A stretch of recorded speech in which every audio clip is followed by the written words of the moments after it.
when I started telling management like the direction I wanted to go for the covers, like I was like, I want a beautiful trap house. You know what I mean? And they was looking at me like you looking at me. And like, what the fuck you mean? You know what I mean? And I was like, you know what I mean? I wanted to still be a bando. I wanted to look like a trap house, but I wanted to be like pretty, like. And they was looking just like you know what I mean? So I rode around, me and Tech rode around, and we took pictures of houses in some neighborhoods of Atlanta.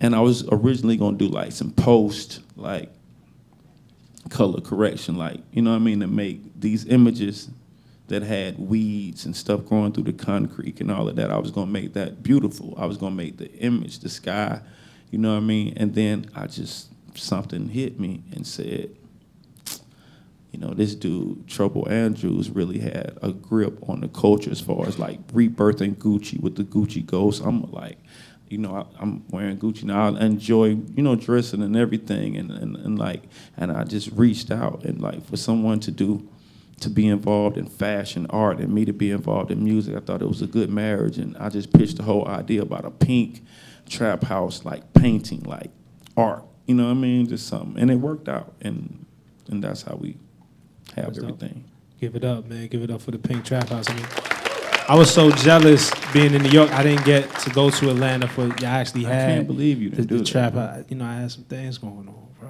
My bad. But you know, that was the pink trap house is like the Statue of Liberty in Atlanta. It's like the Eiffel Tower. It's like. Where do you get them? Because another thing that you do, man, and I want to give you credit for is you get back to the community a lot. You know, I remember the Dab and Santa. You know, the homies. I got sent a Dab and Santa sweater for free. And, you know, I was rocking it. I was cool with it. Then I found out what you were doing around Christmas time and giving back to families. Mm-hmm. And I said, oh, no, I got to support. And, you know, I bought for my kids, you know, for my wife, like, because it felt like we was contributing to something. And you did the same thing with the Trap House. One day it was a church. One day it was a clinic to get tested for AIDS, right? One day there was a beat battle. Like, talk about that, like, using this trap house, something negative, right, in the community, or something that really kind of destroys communities, and flipping it to a positive. Yeah, I mean, you got this pink house in the middle of Atlanta that has trap on it. It's bucking traffic up. You got people standing on cars and shit. Like, you know, I have the pink box Chevy in the front. I got the pink stove in the front, and it just became like what not too many people realize is that the inside was filled with art from people in the city, like their artistic expression for artists, the Atlanta scene, and everything. So it was an inspirational place. I felt like if you would have just went anywhere on the grounds, you'd have been inspired. You know what I mean?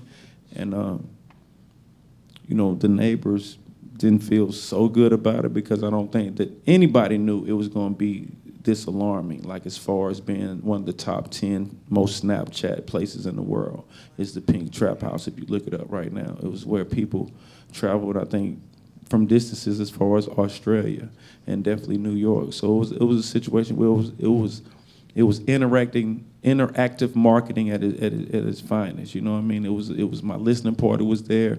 It was hot as fuck on the inside. It was like we was playing my album, and you know, I was like, phew. You know, I'm like, this is what the trap feel like. You know, you put a fan in the window and you deal with it.